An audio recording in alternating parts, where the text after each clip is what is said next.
फावखुंगुरफोरनि भाइरेल जानाया रेप केसाव जितु हमजाबाय मोनथिखायो नाथाय खारखोमाना दोङो दे एक्टर्सफोरा खारखोमाना दोङो बेखौ माने सासे हमबाय आरोना जितु दैदेन गुवारि बेखौ हमनाय जाबाय नोंथांमोना भिडिअखौ नायलांदो आरो दंबावो खारखोमानाय आरो किसु एक्टर दंबावो बेफोरखौ माने हमना मोनथ'वाखै आरोना दा नोंथांमोना भिडिअखौ नायलांदो साननैसो सिगां गोबां भाइरेल जाना थांबाय एक्टर्सफोरनि जोंहा उन्दै गथ'खौ माने रेप केसाव हमजानाय होननानै स' बिथांमोना माने खारखोमाना दोङो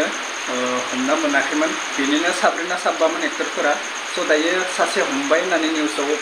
नुनो मोनगासिनो जायनि नामा जाबाय दैदेन गुवारि थ' बिथांखौ हमबाय आरोना दा जोङो निउसफोराव मा नुगासिनो नायलांनोसै खारखोमानाय आरोना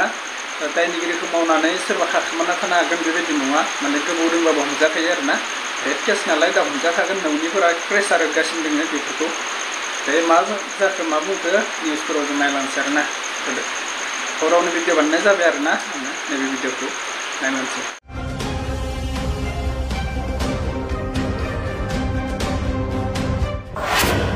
नोंगौ पस्क' आयेननि सिङाव दैदेन औवारिखौ पुलिसा हमदों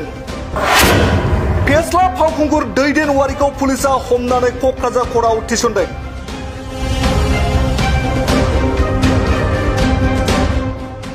थांनाय माखासे साननि सिगां सासे हिनजावसाखौ जिनाहारि खालामनायनि अजदाव दिलीप नार्जारिखौ पुलिसा हमखांबाय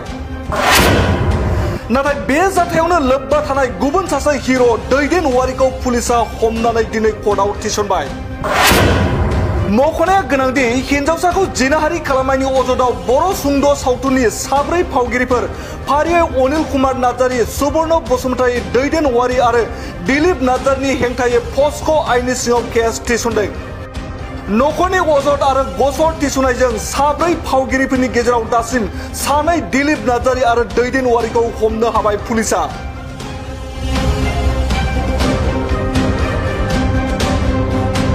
दा बेनोसै भिडिअ लोगोफोर माने बेकग्राउन्डआ बोरैबा खोनादों नोंथांमोना हरावनो भिडिअ बानायनाय जाबाय नालाय अखा हाबाय थादो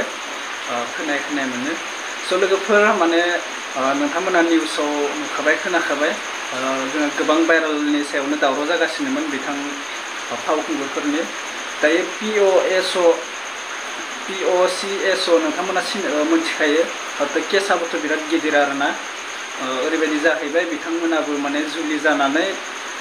गावनि बिनानाव एबा गावनि फिसाजो हिसाबखौ माने सोमोन्दो लाखिबाय नालाय बेनिखायनो गोबां गिदिर केस जाबाय आरोना दा खारखोमाना दंमोन आरोना दा खारखोमाना थानायाव बाखि खैजोन हमखो दा सासेखौबो हमलायबाय आरोना दैदेन गुवारिखौ दा बिथांमोनाथ' खारखोमानानैबो मालाबा खारखोमानो हाया माबा मोनसे गोरोन्थि एबा माबा मोनसे जाथाय मावबा मानसिया हमजाखायो आरोना थिग बेबायदिनो माने बिसोरखौबो माने नौनिफोरा प्रेसार खालामबाय थादो जितु हमथारनांगोन नालाय गोरोन्थि मावनायखौ दा हमजाबाय आरोना बिदिनो दा बेनोसै लोगोफोर आंनि बुंनाया माने जोंनि बर'फोराबो गोरोन्थि मावदो बेबो बिराद गिदिर केसाव थांहोलांगासिनो आरोना दानि जुगाव बेनिखायनो जेबो गोरोन्थि मावना लाजाया आरोना बिराद गिनो लागा बिराद गिनो गोनां बिराद गिदिर केस सोलिगासिनो दङ आजिखालिनि जुगाव दा मा बुंनो गोरोन्थि मावबाथ' बेबायदि जाथाया नोङो फिसा केस जागोन बेबो बुंनो हाया बेखौबो रावबो न'नि मानसि हमथानो हाया दा दिनै केस होगोन गाबोन ओंखारना फैगोन बे नङा बिराद गिदिर केस होनाय जादों आजिखालि मानसिफोरा थिग बेनो आरोना गोरोन्थि मावबा बेबायदि मोनगोन आरोना बेनिखायनो एसे बुजिना लानांगौ आरोना गासिबो माबायदि मावबा मा जायो मा बेनोसै आरोना दा नेक्स्ट भिडिअ लोगो मोनगोन लोगोफोर हरबाबो आपडेट होनाय जाबाय जितु भिडिअखौ नुबाय नालाय ना दा नेक्स्ट भिडिअ लोगो मोनगोन बाय